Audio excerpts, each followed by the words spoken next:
रात के वक्त आप कहीं पर जा रहे हो और हाईवे पर थकान की वजह से जब आप कहीं पर चाय पानी या नाश्ता करने के लिए कहीं ढाबे पर रुके हो, फिर वहाँ से निकल गए हो और फिर दूसरे दिन आपको पता चले कि वहाँ तो कोई ऐसी चीज़ है ही नहीं, वहाँ कोई ढाबा है ही नहीं, तो आप पर क्या बीतेगी।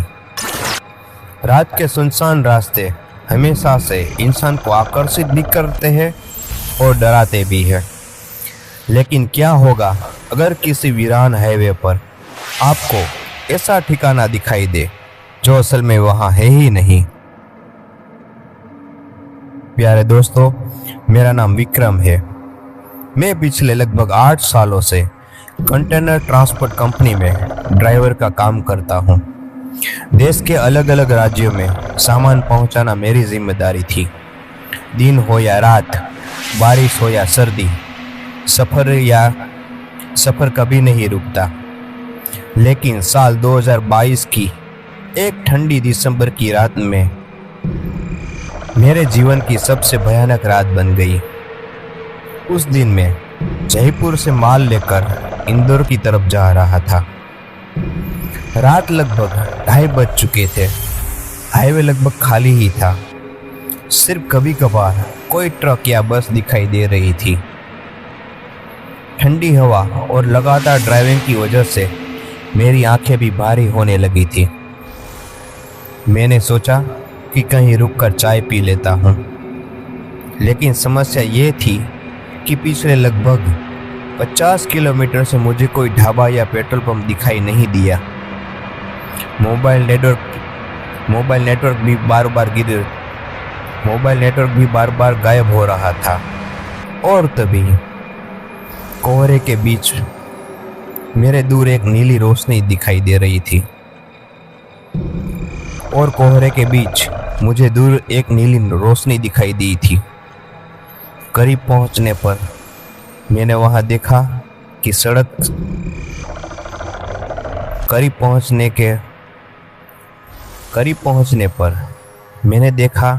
सड़क से कुछ दूरी पर एक पुरानी इमारत खड़ी थी।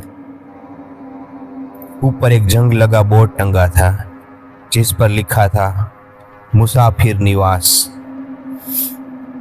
अजीब बात यह थी कि बोर्ड पर लगी ट्यूबलाइट बार बार जल और बुझ रही थी। आसपास कोई गाड़ी नहीं थी, कोई इंसान भी नहीं था। फिर भी पूरी इमारत के अंदर हल्की रोशनी दिखाई दे रही थी।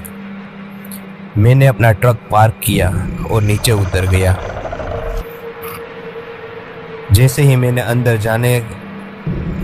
अंदर जाने लगा, मुझे अचानक महसूस हुआ कि आसपास का माहौल असामान्य रूप से शांत है। यहाँ तक कि झिंगुरों की आवाज़ भी नहीं आ रही थी, जैसे पूरी दुनिया अचानक मौन हो गई हो। अंदर पहुंचने पर मैंने देखा कि लगभग 5-6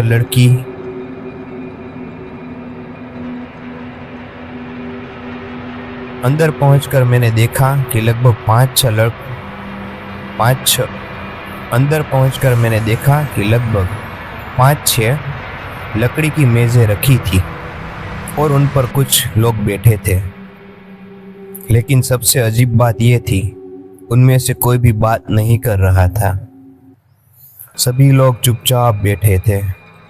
उनके चेहरे नीचे झुके हुए थे, जैसे किसी चीज़ का इंतज़ार कर रहे हो। काउंटर पर एक दुबला पतला आदमी बैठा था। उसने गहरे भूरे रंग का कोट पहन रखा था और उसकी आंखें असामान्य रूप से फीकी थी। मैंने कहा, भाई साहब, एक चाय मिलेगी?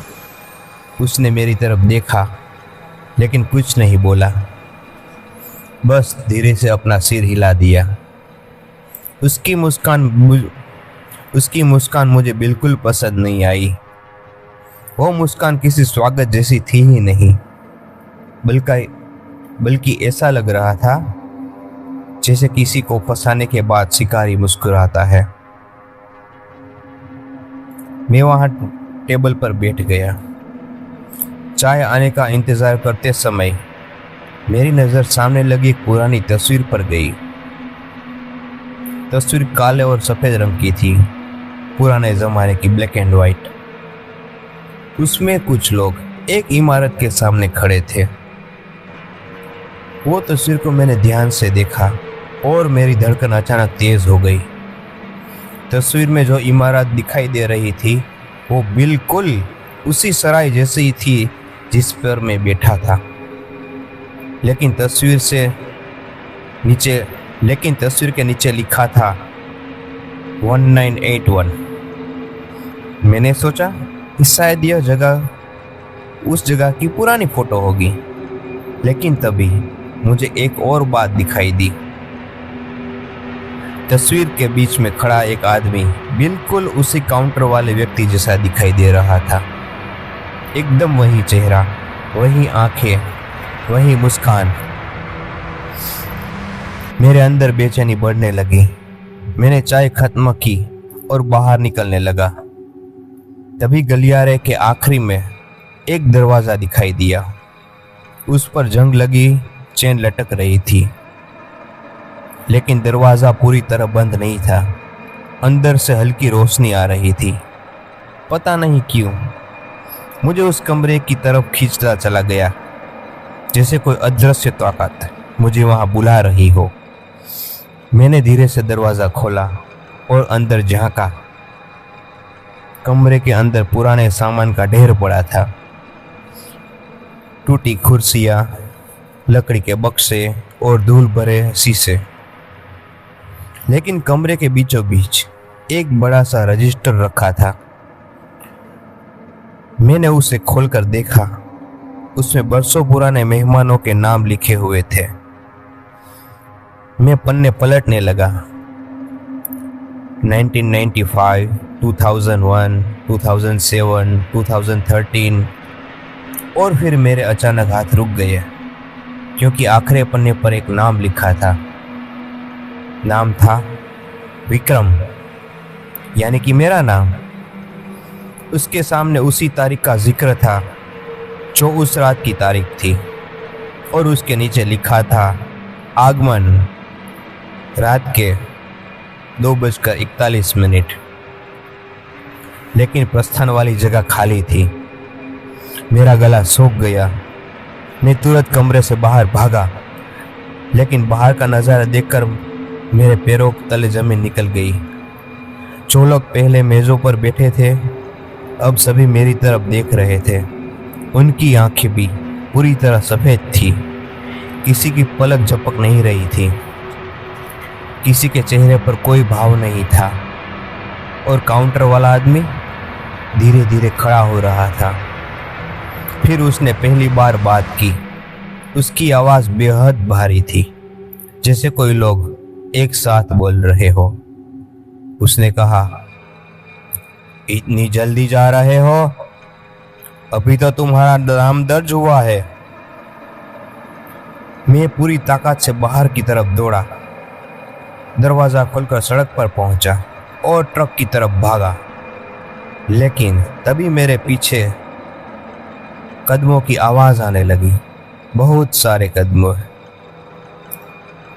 सारे कदम, जैसे दर्जनों लोग एक साथ दौड़ रहे हो। मैंने पीछे मुड़कर नहीं देखा। ट्रक तक पहुंचा, चाबी घुमाई, लेकिन इंजन स्टार्ट नहीं हो रहा था। एक बार, 2 बार, 3 बार, और हर कोशिश के साथ पीछे आती आवाज़ें करीब होती जा रही थी। मेरे हाथ कांप रहे थे। माथे पर पसीना आ रहा था। मैंने आखिरी बार पूरी ताकत से चाबी घुमाई और इस बार इंजन स्टार्ट हो गया। मैंने एक्सेलेटर दबाया और ट्रक सड़क पर दौड़ पड़ा। करीब 10 मिनट बाद मुझे लगा कि मैं सुरक्षित हूँ। मैंने साइड मिरर में देखा और जो दिखाई दिया उसमें आज तक मैं नहीं भूला हूँ। पीछे सड़क पर कोई सराय नहीं थी, कोई इमारत भी नहीं थी, कुछ भी नहीं था। लेकिन मिरर के कोने में वह काउंटर वाला आदमी खड़ा था, सड़क के बीचों बीच, और उसकी मुस्कान पहले से भी ज़्यादा चौड़ी हो चुकी थी। अगले ही पल वह धुंध में गायब हो गया। अगले दिन सुबह में उसी रास्ते से वापस गुजरा। दिन का उजाला था। मैंने उस जगह को तलाश करने की कोशिश की, लेकिन वहाँ कोई सराय नहीं थी। सिर्फ एक जला हुआ खंडर था। एक टूटा हुआ पत्थर पड़ा था जिस पर मुश्किल से कुछ शब्द पढ़े जा सकते थे। मुसाफिर निवास। पास के गांव वालों से पूछने पर पता चला कि लगभग 40 साल पहले वहां एक सराय हुआ करती थी। एक भीषण आग में पूरी इमारत जल गई थी और अंदर मौजूद कई लोग जिंदा नहीं बच पाए थे। तब से ट्रक ड्राइवर और राहगीर दावा कर चुके हैं कि उन्हें देर रात वही सराय दिखाई देती है, लेकिन जो लोग अंदर चले जाते हैं उनमें से कुछ लोग फिर वापस कभी नहीं आते।